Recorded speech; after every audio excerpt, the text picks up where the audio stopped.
my beautiful people, and welcome back. Hello if you're new here, but welcome back if you're not. Thank you so much for joining me again. Today I am here to do my July TBR video. Now last month I feel like I didn't have a very strong reading month. I only read 5 books, but they were quite chunky books, some of them, so that explains why less books were read but more pages were read. But I'm going to just delve right into what I'm reading. So for just now, I have brought 2 books into the month of July with me. I have brought Haunting Adeline.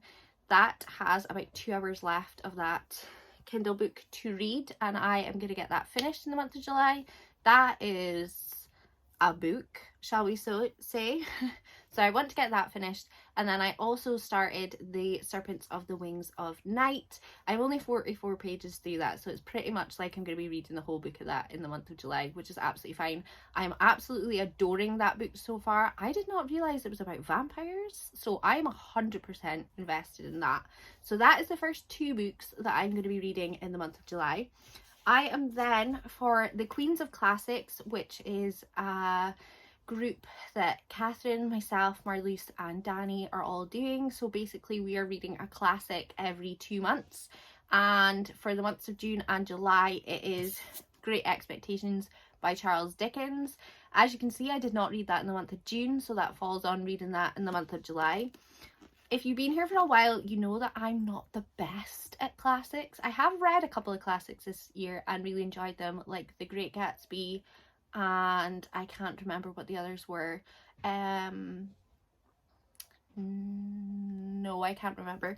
But yeah, so this is the one that we are reading for June and July. I think I read this when I was a lot younger, because I read a lot of Charles Dickens when I was younger. That's not your typical thing that you read as a child, but that was what was available on the bookshelf, and that was what I was reading. So I probably have read this before, but I'm a bit scared about going into this because it's just something I feel like I'm not going to enjoy, but I can't say I'm not going to enjoy it until I delve into it and try it. So I don't know if this is going to be a DNF for me. This could be a new 5-star for me. Who knows? We're just going to have to wait and see. But it is quite a big one. Well, it's 412 pages, but the writing's like, I was about to show you the back page. That would have been a waste of time. The writing is pretty small. I was quite lucky. I picked this up on Amazon for like 95p for this copy, and it's a brand new one as well, so I've not invested a lot of money in it, which is fine. I do own a lot of classics, but this was not one that I did own. So yes, whether I'm going to read this and enjoy it, we will wait and see. Whether I'm going to DNF it, we'll wait and see. But it is on my list of books to read for this month, so fingers crossed.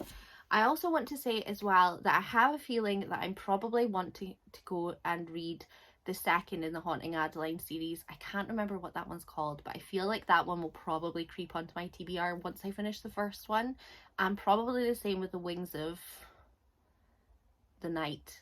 The Serpent of the Wings of Night. I'm probably going to want to read the second one of that too. So that's 5 books so far potentially that I'm going to be reading. And then I have read A Good Girl's Guide to Murder. I read this last April sort of time, and I know there's a trigger in this book that is not for me, and especially around about the time that I read it, that was just not great timing. But the audiobook for this just came in for me in the library, so I'm going to listen to this on audio to kind of rejig what is going on with this story, because I can't really remember a huge amount of it because there was a lot of stuff going on in my life. But I do remember that I really liked it. But I do have the last 2 in the series to read, and I want to read them this month. So you've got Good Girl Bad Blood, which is the second one, and then you've got As Good as Dead, which is the third one.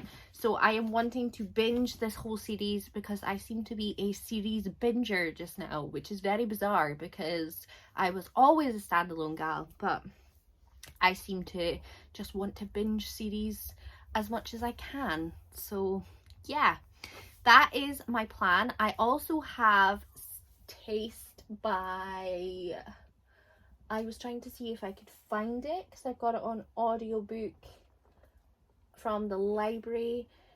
Is it Steve Tucci?